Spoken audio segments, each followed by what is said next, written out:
ఇవాళ పేపర్లో చూసిన బండి ఏదో కాగితం పెట్టిండంట ఆర్టీఐ కింద. ఆయన ఎన్నిసార్లు సెక్రటేరియట్కి వచ్చిండో ఇవ్వండి. అసలు బండి మన ఎప్పుడో వాళ్ళ సార్ దగ్గరికి పోయిండంట, చదువు చెప్పిన సార్ దగ్గరికి. సార్ నేను ఇప్పుడు అధ్యక్షుడైనా బాగా మాట్లాడుతున్నాను. బాగానే ఉంది బండి, వానాకాలం అంటే ఏంది అన్నాడట. ఓసి గద్దెలో సార్ వానాకాలం అంటే ఎండాకాలమే కదా సార్ అన్నాడట. అంటే వానాకాలం అంటే ఏందిరా అని అంటే వర్షాకాలం అంటాడు, రెయిన్ సీజన్ అంటాడు కూడా.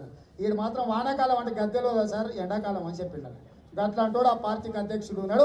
ఆయన సచివాలయం లేదురా కూలగొట్టిరా సన్నాసి అని చెప్తుంటే సచివాలయానికి ఎన్నిసార్లు ముఖ్యమంత్రి వచ్చిండు ఆర్టీఐ కింద పెడతా అంటే దాంతోనే ఆయన గద్దె తీస్తాడు. అసలు బుద్ధి ఉందా అనే బండికి? వెనకటికి ఎవడో ఎప్పుడు బండి ఉన్నోనికి ఎద్దు బుద్ధి ఉంటుంది, బుద్ధి ఉన్నోనికి ఎద్దు ఉండదు అని.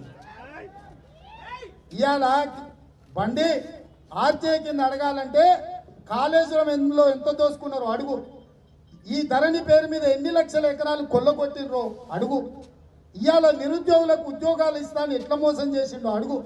దళితులకు 3 ఎకరాల భూమి ఇస్తా అన్నాడు కదా, ఏమన్నా ఇచ్చిండా ఆర్టీఐ కింద అడుగు. పేదోళ్లకు డబుల్ బెడ్రూమ్ ఇల్లు ఏమన్నా ఇచ్చిండా ఆర్టీఐ కింద అడుగు. కేంద్రం నుంచి వచ్చిన నిధులన్నీ రాష్ట్రంలో పెట్టిన ఖర్చెంత ఆర్టీఐ కింద అడుగు. లేకపోతే తెలంగాణ ఏర్పడిన తర్వాత ఎన్ని లక్షల కోట్ల అప్పు తీసుకొచ్చిండో ఆర్టీఐ కింద అడుగు.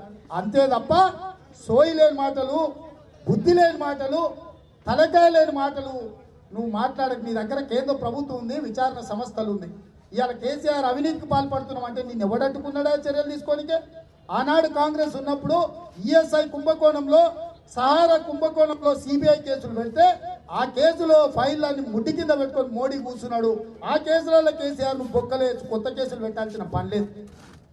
2011-12లో కాంగ్రెస్ సహారా కుంభకోణంలో కేసీఆర్ మీద సిబిఐ కేసు పెట్టింది. ఈఎస్ఐ ఆసుపత్రుల నిర్మాణంలో సిబిఐ కేసులు పెట్టింది. నిజంగానే మోడీకి చిత్తశుద్ధి ఉంటే కేడీని తీసుకెళ్లి బొక్కలేయచ్చు. కాళేశ్వరం లేయడు, భూముల లేయడు, ఇండ్ల లేయడు, దోపిడీ లేయడు, దొంగతనం లేయడు. ఎందుకు వేయడా అంటే దోపిడీలో సంపాదించిన దాంట్లో ప్రొటెక్షన్ మనీ మోడీకి ఇస్తున్నాడు. కేసీఆర్ పైసలతో మన జాతీయ కార్యవర్గ సమావేశాలు పెట్టుకున్నాడు 3 రోజులు హైదరాబాద్. వాళ్ళు తిన్న తిండి, వాళ్ళు పండిన హోటల్ బిల్లులు కేసీఆర్ కట్టింది. అట్లాంటిది అందుకే మోడీ ఆడ సభలో కేసీఆర్ పేరు కూడా తీసుకోలేదు.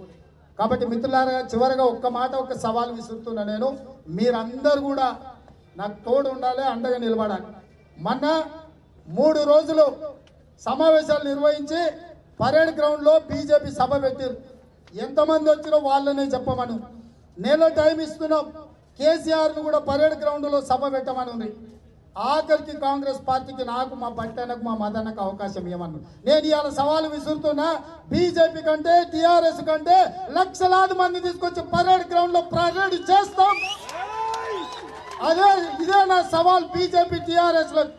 బీజేపీ రౌండ్ అయిపోయింది, కేసీఆర్ రౌండ్ నువ్వు తీసుకో, పరేడ్ గ్రౌండ్ లో సభ పెట్టు. 3వ రౌండ్ మాకి మా ప్రతాపం ఏందో చూపిస్తాం, మా కార్యకర్తల పిక్క బలం ఏందో చూపిస్తాం. మేము పరేడ్ గ్రౌండ్లోనే తేల్చుకుందాం.